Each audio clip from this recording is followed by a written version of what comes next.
आयुर्वेद, जो कि भारत की प्राचीन चिकित्सा पद्धति है, न केवल शरीर को स्वस्थ रखने के लिए बल्कि मन और आत्मा की भी शुद्धि के लिए महत्वपूर्ण मानी जाती है।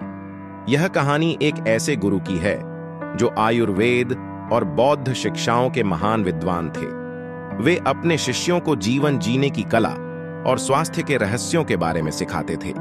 उनकी शिक्षाएं न केवल शारीरिक बल्कि मानसिक और आध्यात्मिक स्वास्थ्य के लिए भी महत्वपूर्ण थीं। एक दिन गुरु अपने शिष्यों को एक महत्वपूर्ण शिक्षा दे रहे थे। वे कह रहे थे, 2 दिन के भीतर आप अपने शरीर से सभी बीमारियों और थकान को समाप्त कर सकते हैं और पहले की तरह ऊर्जावान और शक्तिशाली महसूस कर सकते हैं। शिष्यों के मन में प्रश्न था, गुरुदेव, ऐसा कैसे संभव है? गुरु ने कहा, आज मैं तुम्हें एक ऐसा सरल नियम बताने जा रहा हूं जिसे अपनाकर तुम लंबे समय तक स्वस्थ और युवा रह सकते हो।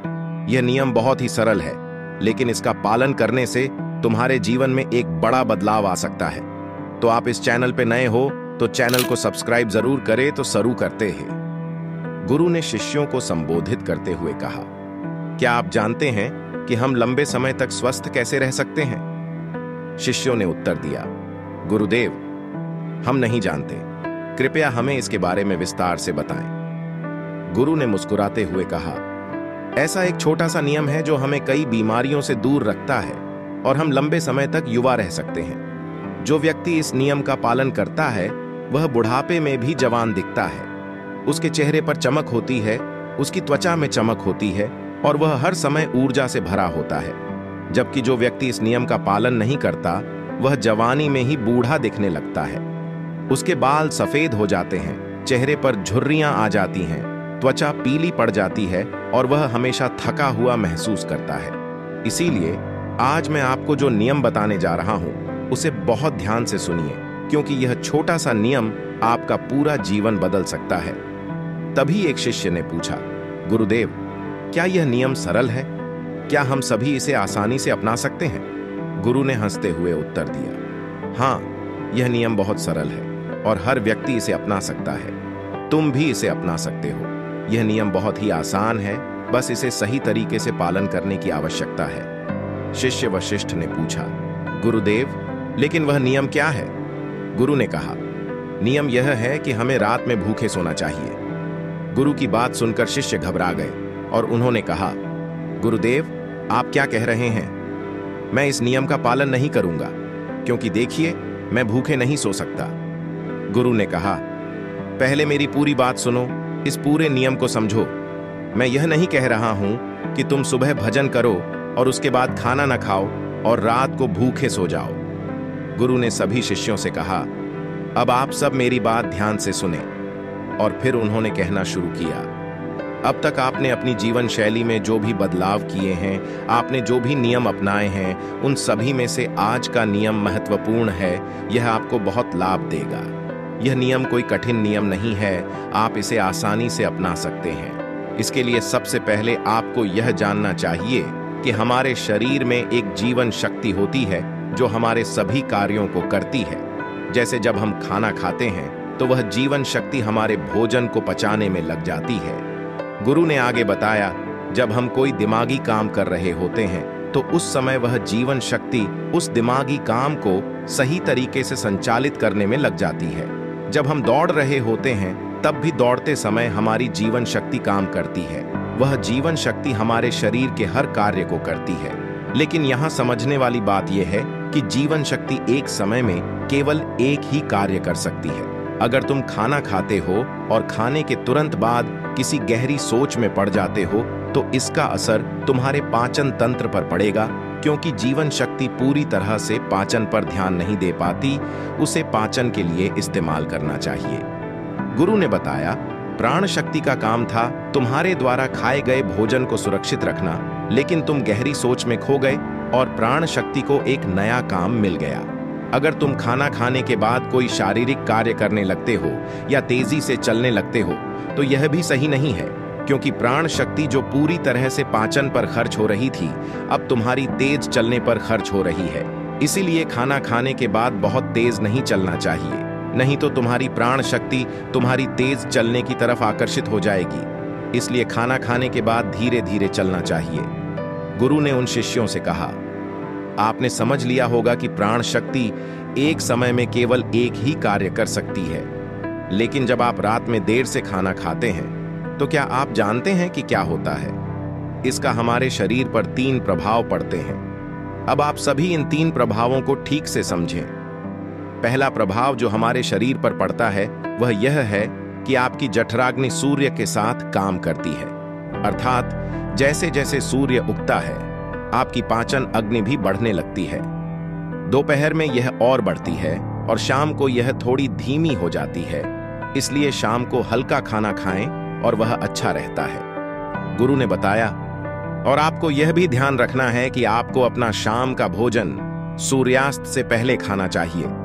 अगर सूर्यास्त हो जाता है तो आपकी जठराग्नि पूरी तरह से कम हो जाएगी और जब आप दिन के समय भोजन करते हैं तो वह भोजन ठीक से पच नहीं पाता।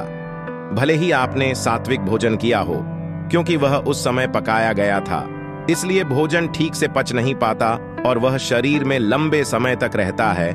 इससे वहां सड़न होने लगती है और वही चीज हमारे लिए बीमारियों का कारण बन जाती है। यह बीमारियों का कारण बनती है, यह आपके शरीर के लिए हानिकारक है। इसलिए आपको यह समझना होगा कि अगर आप सूर्यास्त से पहले भोजन करते हैं तो यह होना चाहिए, अर्थात शरीर में होने वाले नुकसान की मरम्मत का काम, जीवन शक्ति का उपयोग शरीर में होने वाले नुकसान की मरम्मत में किया जाना चाहिए। लेकिन लोग अक्सर क्या करते हैं, वे खाना खाते हैं और फिर सो जाते हैं। गुरु ने बताया, जब आप खाना खाने के तुरंत बाद सो जाते हैं तो आपकी जीवन शक्ति जो कि भोजन को पचाने में लगी होती है, अब शरीर को आराम देने में लग जाती है।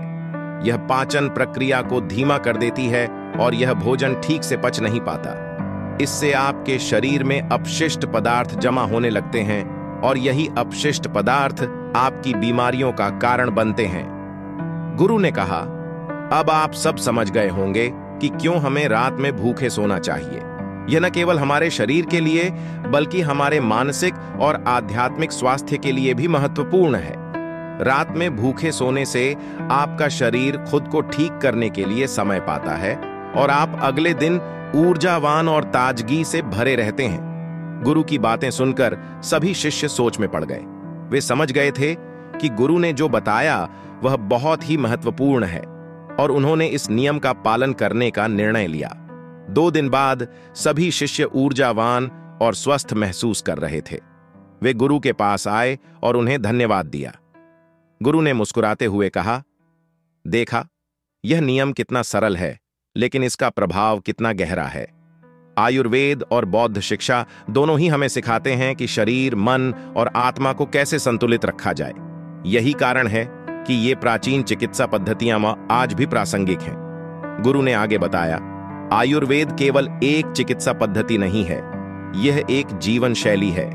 यह हमें सिखाता है कि हमें कैसे जीना चाहिए, क्या खाना चाहिए, कैसे सोना चाहिए और कैसे सोचना चाहिए।